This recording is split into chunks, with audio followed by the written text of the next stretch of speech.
Iran पर बड़े हमले की तैयारी भी इजराइल ने कर ली है। यह बड़ी जानकारी सामने आ रही है।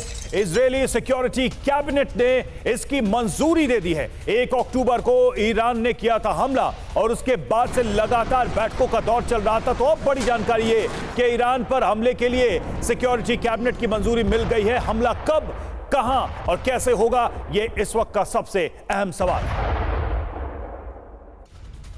और देखिए एक और बड़ी खबर, ईरान में किसी भी वक्त इजराइल का हमला हो सकता है। ईरान के परमाणु ठिकाने पर हमले का प्लान है। इजराइल के पूर्व पीएम एहूद बराक की तरफ से बड़ा दावा, ईरानी ऑयल रिफाइनरी भी टारगेट पर है। खामनेई की धमकी के बाद एहूद का यह बहुत बड़ा बयान। तो आप देखिए इजराइल की जो सिक्योरिटी कैबिनेट है उसकी तरफ से मंजूरी मिल गई है, ग्रीन सिग्नल मिल गया है और कभी भी अब इसके बाद ईरान पर हमला हो सकता है। यानी कि बेंजामिन नेतन्याहू का बस एक ऑर्डर और उसके बाद ईरान के ऊपर बारूद बरसा दिया जाएगा इजराइल की तरफ से।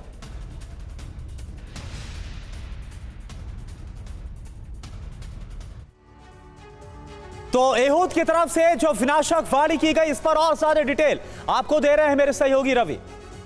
बिल्कुल, एहूद की विनाश वाणी क्या है, ईरान में एटमी क्या तबाही के संकेत हैं ये। ईरान में परमाणु तबाही मचाने का प्लान तैयार हो चुका है और ईरान के परमाणु ठिकानों पर हमले का प्लान है।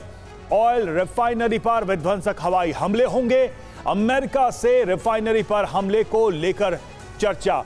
एहूद बराक पूर्व प्रधानमंत्री इजराइल, उन्होंने ये बात कही है और ये साफ तौर पे कहा है कि किस तरह से ये बड़े हमले हो सकते हैं। देखिए ईरान की रिफाइनरी की बात करें, ये देखिए आबादान में है और यहाँ पर लगभग 3,50,000 बैरल प्रतिदिन यहाँ पर तेल यहाँ से निकलता है, रिफाइन होता है। और इस्फहान की बात करें 2,80,000 बैरल प्रतिदिन। अराक की बात करें 2-2.5 लाख बैरल प्रतिदिन और बंदेर अब्बास में 2,30,000 बैरल प्रतिदिन। तेहरान में 2,20,000 बैरल प्रतिदिन। ये है रिफाइनरीज ईरान की अहम जो निशाने पर हैं इजराइल के।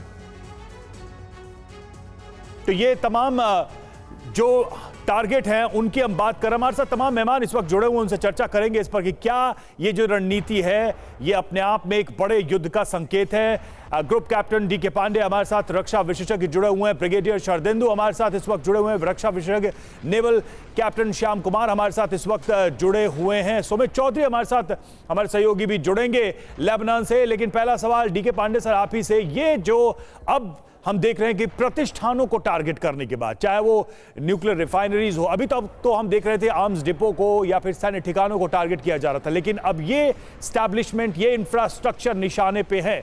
मतलब साफ है कि हमले होते हैं तो युद्ध का दायरा बहुत बढ़ जाएगा। देखिए निश्चित रूप से बातें जो है वो विस्तृत होंगी, दायरा बढ़ेगा। लेकिन देखने का सवाल ये है यहाँ पर कि इजराइल अगर अटैक करता है तो कैसे करेगा। उसके पास 3 तरीके हैं, एयर, लैंड और सॉफ्ट किल्स।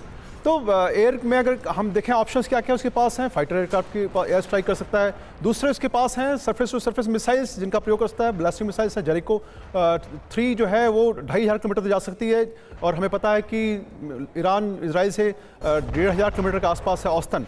तो तीसरा ऑप्शन बचता है ड्रोन्स का।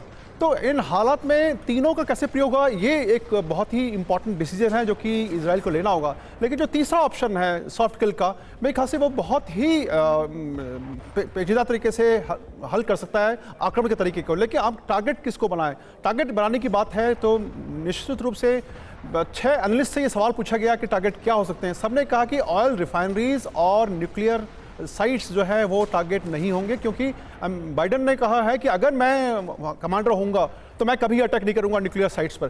तो सीधा सा संदेश जो है अमेरिका की तरफ से यही गया हुआ है कि न्यूक्लियर साइट्स को आप मत टच करिए। यूरेनियम जो रिफाइनरीज हैं उनको भी अभी छेड़ेंगे नहीं, क्योंकि पूरा इकोनॉमिक जो बैलेंस है वो टोटल डिस्टर्ब हो जाएगा।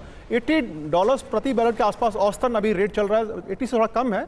तो ये बताता है कि हर एक की इकोनॉमी जो है वो डिस्टर्ब होने वाली है कोविड के बाद और रशिया यूक्रेन के बाद। जो है चीजें जो है बहुत तेजी से इकोनॉमिक। बिल्कुल डीके पांडे सर, और पूरी दुनिया की अर्थव्यवस्था पर इसका बहुत गंभीर असर पड़ सकता है, इसलिए अमेरिका की तरफ से वार्न भी किया गया। हालांकि इजराइल क्या करेगा ये इजराइल ही जानते हैं।